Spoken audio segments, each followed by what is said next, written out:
Hello, awesome readers! Today we're going to be reading Grandfather Tang's Story, A Tale Told with Tangrams, written by Tompert, illustrated by Robert Andrew Parker. I am taking all book requests. If you have a favorite book that you would like me to read, please send me your request. My email will be posted in the description below. Grandfather Tang and Little Soo were sitting under a peach tree in their backyard. They were amusing each other by making different shapes with their tangram puzzles. "Let's do a story about the fox fairies," said Little Soo. So Grandfather Tang arranged his 7 tangram pieces into the shape of a fox. Then Grandfather Tang made another fox with Little Soo's 7 tangram pieces. Little Soo clapped her hands as her grandfather began. Although Chow and Wu Ling were best friends, they were always trying to outdo each other. One day, this rivalry almost brought their friendship to a tragic end. They were sitting under their favorite willow tree beside a river talking about their magic powers. "I can change myself into a rabbit as quick as a wink," boasted Wu Ling. "I'll bet you can't do that." "I can too," said Chow. "Cannot," said Wu Ling. Anyway, actions speak louder than words. And he changed himself into a rabbit. "Not bad," said Chow, smoothing his whiskers. "But watch me do better than that." And before Wu Ling could blink, Chow changed from a fox into a dog. Now, when Chow changed himself into a dog, he not only looked like a dog, but he felt like a dog and acted like a dog. He bared his teeth and lashed his tail. Wu Ling shivered and twitched his nose. "I love rabbits," Chow growled, "and I'm going to get you and gobble you up."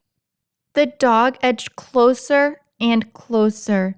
Wu Ling's eyes grew bigger and bigger. He was too frightened to move at first, but then he thought, "I'll be safe if I can climb up the willow tree." His little puff of a tail grew long and bushy, and his tall ears shrunk as Wu Ling transformed himself into a squirrel. Wu Ling sprang into the willow tree and scrambled to the top. "Chow will probably turn himself into a cat so he can climb up the tree after me," Wu Ling said to himself. "But he'll never catch me. I'll jump from tree to tree and he won't be able to follow me." Of course, Chow thought about changing himself into a cat. "But that's just what Wu Ling expects me to do," he said to himself. "What can I do to surprise him?" He thought and thought. "I know, I'll swoop down upon him from above." And he turned himself into a hawk.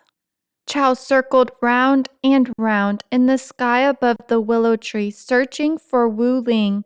Wu Ling peered through the leaves of the tree, looking for Chow on the ground. Round and round, Chow circled the willow tree until he spied Wu Ling. "Keek, keek, keek!" he shrieked as he zoomed down upon the squirrel. Wu Ling trembled. Chow's beak looked sharp enough to pierce right through him. "If only I lived in a shell house," he thought. "Then Chow couldn't hurt me."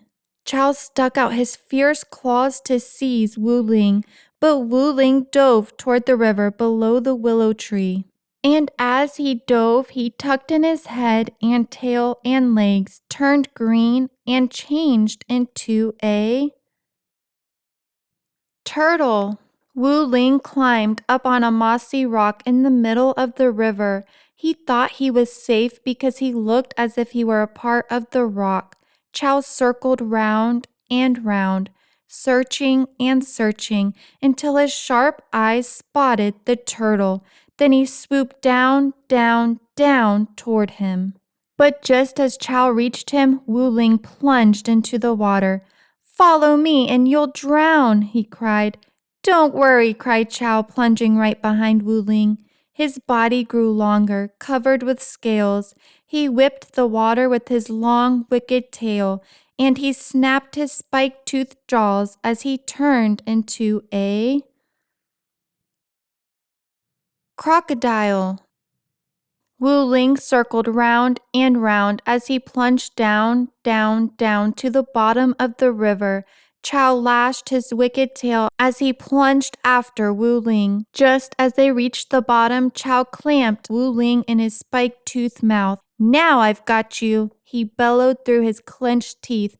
"Oh no, you haven't," cried Wu Ling, who grew smaller and smaller and changed himself from green to gold as he transformed himself into a goldfish. And he swam out of Chow's mouth between his spiked teeth. Then he hid in a patch of cattails. Chow churned the water with his lashing tail as he charged into the patch after Wu Ling.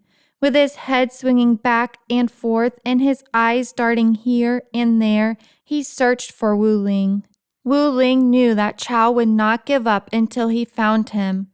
"I must fly from here," he thought, and he started to honk as he transformed himself into a goose. Chow charged after him, but Wu Ling spread his wings and took to the air. Chow watched him fly to a small island where a flock of geese were feeding. By now, he was not only very angry, he was also very hungry. He decided that if he could not catch Wu Ling, any goose would make him a good dinner.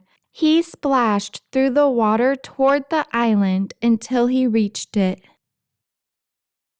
"Honk, honk, honk," called Wu Ling, and he took to the air. A chorus of honks swelled the air as the flock of geese spread their wings to follow him. While Chow watched, the honking grew fainter, the flock grew smaller, and he felt his anger slowly drain away. "Why, oh why did we play that stupid game?" he moaned. "I'll never see Wu Ling again." He closed his eyes and sank toward the river's bottom. Just as he touched it, however, he had an idea, and up he popped again, a goose himself.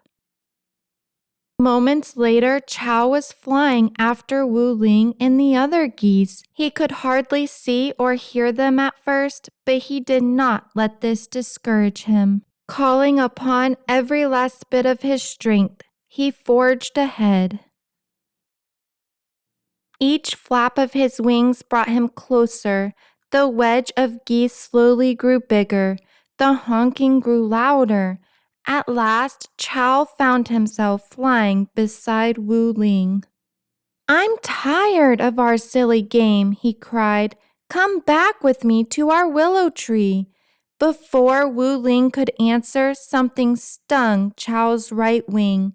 He sank toward the ground. A hunter had shot him. Wu Ling flew down beside Chow, placed his left wing under Chow's smashed right wing, and together they fluttered down to the edge of the forest. The hunter ran toward them. "Fly away!" Chow urged Wu Ling. "Save yourself! Fly! Fly!"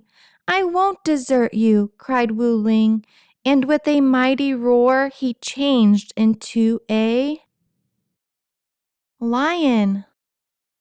The hunter raised his bow. Wu Ling sprang toward him and knocked the bow from his hand. The hunter fled, leaving his bow behind. Wu Ling and Chow returned to their fox shapes, and Wu Ling helped Chow to his den, where he took care of him until he was mended.